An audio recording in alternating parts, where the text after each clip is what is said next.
Welcome to our channel. आज का कहानी शुरू करने से पहले जल्दी से बेल आइकन को दबाकर हमारे चैनल को सब्सक्राइब कर दीजिए और नए नए कहानी देखने का मजा लीजिए। तुषार, तुम हद से बाहर जा रहे हो। हद से बाहर तुषार नहीं, आप जा रहे हो माँ। दीदी और तुषार की प्यार की सच्चाई जानने के बाद भी आप मेरी सगाई तुषार के साथ कराने जा रहे थे। आप जरा ये नहीं सोचा ऐसे करने से दीदी के ऊपर क्या गुजरेगी और सच्चाई जानने के बाद मेरा क्या होगा। आज आपने मेरी और तुषार की सगाई की अनाउंसमेंट करके मुझे दीदी की नजर में छोटा कर दिया है माँ। आपको तो माँ कहते हुए भी मुझे शर्म आ रही है। स्वाति, तुझे पता है तू किससे बात कर रही है? हाँ पता है, मैं एक ऐसी खुदगर्ज औरत से बात कर रही हूँ जो हमेशा अपने फायदे के बारे में सोचती है, जो माँ तो बन गई लेकिन अपनी दोनों बच्चों में हमेशा अंतर करती आ रही है। मैं एक ऐसी औरत से बात कर रही हूँ जो अपनी छोटी बेटी की रिश्ता अपनी बड़ी बेटी की लवर के साथ कराने जा रही थी। आप क्या समझती हो माँ, तुषार के साथ मेरी सगाई कराने से मैं खुश रहूंगी? नहीं माँ नहीं, मैं खुश नहीं रह पाऊंगी। कोई खुश नहीं रह पाएगा, ना मैं, ना दीदी और ना ही तुषार। ऐसे होने से हम तीनों की जिंदगी बर्बाद हो जाएगी माँ। इसलिए दीदी की रिश्ता तुषार के साथ करा लो माँ, इसमें सबकी भलाई है। नहीं, तुषार के साथ सिर्फ तेरी सगाई होगी स्वाति, श्रुति की नहीं। ये मेरी आखिरी फैसला है। फिर मेरा भी आखिरी फैसला सुन लो माँ। अगर तुषार की सगाई होगी तो सिर्फ दीदी के साथ। अब खामोखा क्यों जिद कर रहे हैं सुजाता जी? तुषार और श्रुति एक दूसरे को बहुत प्यार करते हैं और शादी भी करना चाहते हैं, तो आप इन दोनों के रिश्तों को क्यों मंजूरी नहीं दे रहे हैं? अगर आप बच्चों के साथ कोई जबरदस्ती करेंगे तो मुझे मजबूरन पुलिस को बुलाना पड़ेगा। ये बात सुनकर सुजाता गुस्से में आकर वहाँ से चली जाती है। ये देखकर श्रुति दुखी हो जाती है।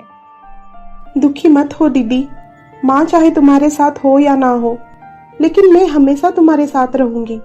और ये देखो, अब तो तुम्हारे साथ तुषार और उसके परिवार भी है।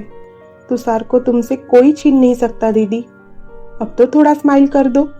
हाँ श्रुति बेटा, स्वाति सच कह रही है, हम सब तुम्हारे साथ हैं। अब तुषार के साथ तेरी सगाई तब होगी जब सुजाता जी खुद इस रिश्ते को स्वीकृति देंगे। अब तो तू जरा मुस्कुरा दे। मालती की बात सुनकर श्रुति मुस्कुरा देती है। उधर सुजाता गुस्से में लाल होती है। मुझे कुछ ना कुछ तो करना होगा। अगर घी सीधी उंगली से ना निकले तो उंगली थोड़ा टेढ़ी करना पड़ता है। ठीक उसी तरह मुझे श्रुति को तुषार की जिंदगी से निकालने के लिए कुछ ना कुछ तो करना पड़ेगा उसका।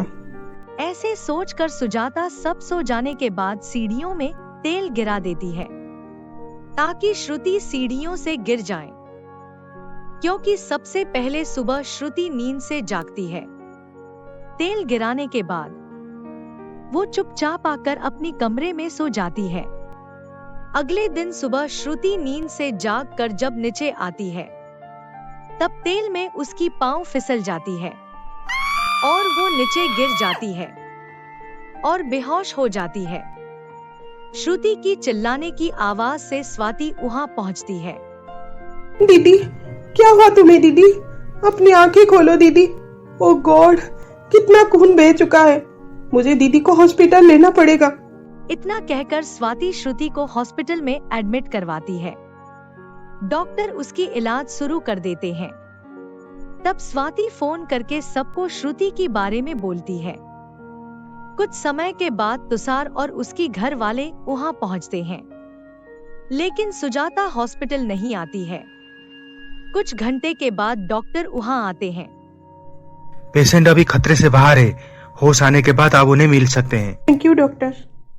श्रुति को होश आने के बाद सब उसे मिलने रूम में जाते हैं। कैसी हो तुम दीदी? स्वाति, कमरे की लाइट क्यों बंद है? लाइट लगाओ ना। दीदी, कमरे की लाइट तो लगा हुआ है और अभी तो सुबह की टाइम है। कमरा पूरा लाइट से भरा हुआ है, तो फिर मुझे चारों तरफ अंधेरा क्यों दिख रहा है? मुझे कुछ दिखाई नहीं दे रहा है। स्वाति, क्या ये तुम क्या कह रही हो दीदी? मैं सच कह रही हूँ, मुझे कुछ दिखाई नहीं दे रही है। तुम चिंता मत करो श्रुति, मैं अभी डॉक्टर को बुलाता हूँ। डॉक्टर आकर श्रुति की आंखें चेक करते हैं। एक्सक्यूज मी, आप में से कोई मेरे केबिन में आएंगे? क्या हुआ डॉक्टर श्रुति को? मिस्टर तुषार, सारी रिपोर्टें कहती है कि श्रुति जी की देखने की शक्ति अभी जा चुकी है। सर पे चोट लगने की वजह से वो अब कुछ देख नहीं पा रही है। वो अब अंधी हो चुकी है। मैं कुछ दवाई लिख देता हूँ, आप उससे कंटिन्यू कीजिए और आज ही उनको डिस्चार्ज मिल जाएगा। उसके बाद स्वाति अपनी माँ को श्रुति के बारे में बताती है। ये सुनकर सुजाता खुश हो जाती है। अब देखती हूँ श्रुति, तुझे तुषार कैसे शादी करता है और उसके घर वाले तुझे कैसे अपनाते हैं। एक अंधी लड़की से शादी ना तो कोई करेगा और ना ही कोई उसे अपनाएगा। श्रुति, तुम दुखी मत हो, मैं तुम्हारी आंखों की ऑपरेशन करवाऊंगा। तुम बिल्कुल पहले की तरह देख पाओगी, लेकिन अब के लिए तुम मेरे आंखों से ही देखना पड़ेगा। तुम्हारे आंखों से क्यों? घर जाकर दीदी मेरी आंखों से देखेगी। मैं दीदी की ख्याल रखूंगी, इसलिए तुम्हें परेशान होने की कोई जरूरत नहीं है तुषार। थैंक्स स्वाति, तुम्हारी जैसी बहन भगवान सबको दे। अब चलो, मैं तुम दोनों को घर छोड़कर मुझे डाडा के पास जाना है। उसके बाद तुषार श्रुति और स्वाति को घर छोड़ता है और वहाँ से डाडा को मिलने जाता है। वो डाडा को सारी बात बताता है। तुषार, तुमने और सबने मिसेस ठाकुर को समझाने की बहुत कोशिश की, लेकिन वो तुम्हारे और श्रुति के रिश्ते को नहीं मान रही है। इसलिए मैं ये सोच रहा था कि मैं एक बार उनसे मिलूं, उन्हें समझाऊं। मैं एक समाज सेवी हूँ, शायद मेरी समझाने पर वो मान जाएं। ठीक है डाडा, आप एक बार कोशिश कीजिए। अगर वो मान गई तो ठीक है, वरना श्रुति के साथ उनकी बिना स्वीकृति से शादी कर लूंगा। उसके बाद राजीव जी सुजाता से मिलने उसकी ऑफिस जाते हैं। दोनों एक दूसरे को देखकर हैरान हो जाते हैं। सुजाता, तुम यहाँ? यानी तुम ही मिसेस ठाकुर हो? हाँ, मैं ही सुजाता ठाकुर हूँ, आदित्य ठाकुर की पत्नी। लेकिन तुम जिंदा हो राजीव? मैंने तो अपनी आंखों से उस दिन तुम्हें नदी की बाढ़ में डूबता हुआ देखा था। हाँ, उस दिन बाढ़ में मैं बह गया था, डूब गया था। मुझे भी यकीन नहीं था कि मैं बचकर कभी वापस आ पाऊंगा। उस दिन पानी में बहते बहते मैं नदी के किनारे में लगा। वहाँ गांव वालों ने मुझे लेकर गए और मेरी ट्रीटमेंट किए। मुझे पूरी तरह ठीक होने में 4 साल लग गए। जब मैं ठीक होकर तुमसे मिलने तुम्हारे घर गया, तब तुम्हारे बाबूजी मुझे बताया कि तुम्हारी शादी हो गई। मैंने उन्हें तुम्हारे होने वाले बच्चे के बारे में भी पूछा था। तब उन्होंने कहा कि तुम्हारा बच्चा मर चुका है। ये सुनकर मेरे पैरों के तले जमीन खिसक गई।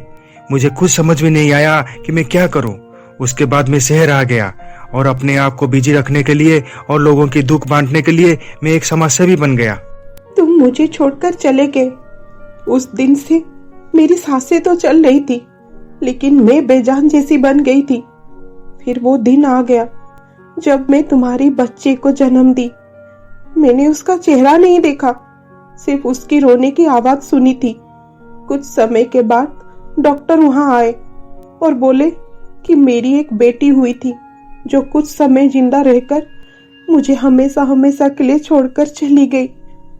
ये बात सुनकर मैं फिर से बेजान बन गई और फिर कुछ सालों के बाद मेरी बाबूजी के कहने पर और उन्हीं की खुशी के लिए मुझे आदित्य ठाकुर से शादी करना पड़ा। अब आगे क्या होने वाला है जानने के लिए देखिए हमारा अगला एपिसोड।